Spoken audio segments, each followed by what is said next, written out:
Good morning.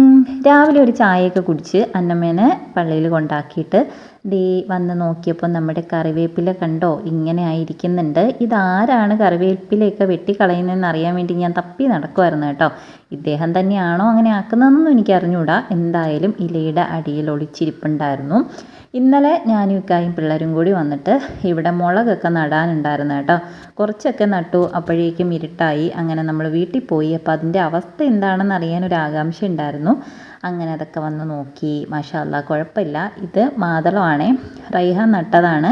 മാതളം കഴിച്ചിട്ട് അതിൻ്റെ അരി ഇട്ട് പാകി പൊടിപ്പിച്ച് അവൻ തന്നെ കൊണ്ടുവന്ന് നട്ടതാണ് കേട്ടോ. മാഷാ അല്ലാ, ഇത്രയായി. ഇതിൻ്റെ അകത്ത് ഇടയ്ക്കിടയ്ക്ക് പൂ വരും കേട്ടോ. പക്ഷേ ഇതുവരെയും അത് കായായി കിട്ടിയിട്ടില്ല. ഇത്തവണയും പൂക്കളൊക്കെ നിൽക്കുന്നുണ്ട്.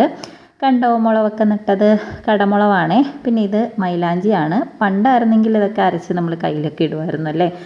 ഈ ഒരു മരം തപ്പി നടക്കാൻ ഇനി സ്ഥലങ്ങളൊന്നും ഇല്ല കേട്ടോ. ഇന്നാണ് എനിക്ക് മനസ്സിലായത് ഇത് എൻ്റെ പുരയിടത്തിൽ തന്നെ ഉണ്ടായിരുന്നു എന്നുള്ള കാര്യം. വല്ലഭമാണേ ആ ഒരു മരം. പിന്നെ ദേ ഇവിടെ കണ്ടോ, പുറത്ത് ചക്കയൊക്കെ നമ്മൾ സൂക്ഷിച്ച് മൂടി വെച്ചേക്കുന്നത്. ഇല്ലാന്നുണ്ടെങ്കിൽ കിളിയോ കാക്കയോ ഒക്കെ കൊത്തിപ്പോകും കേട്ടോ. പഴുക്കുന്നതിന് മുമ്പേ നമുക്ക് കിട്ടാണ്ടാവും. പിന്നെ ഇവിടെ നിറയെ കറിവേപ്പിലയും കാര്യങ്ങളൊക്കെ ഉണ്ട്. ഇതുപോലെ പേരയ്ക്ക നിൽക്കുന്നുണ്ട്. ഒരുപാട് വർഷമായിട്ട് ഇതിവിടെ ഇങ്ങനെ നിൽക്കുന്നുണ്ട്. അതുപോലെ മാവും 3 വർഷത്തിൽ കായ്ക്കും എന്ന് പറഞ്ഞ് കിട്ടിയതാണ്. സംഭവം വർഷം 6 7 ഒക്കെ ആയി. പക്ഷേ കക്ഷി ഇതുവരെ കാച്ചിട്ടില്ല കേട്ടോ.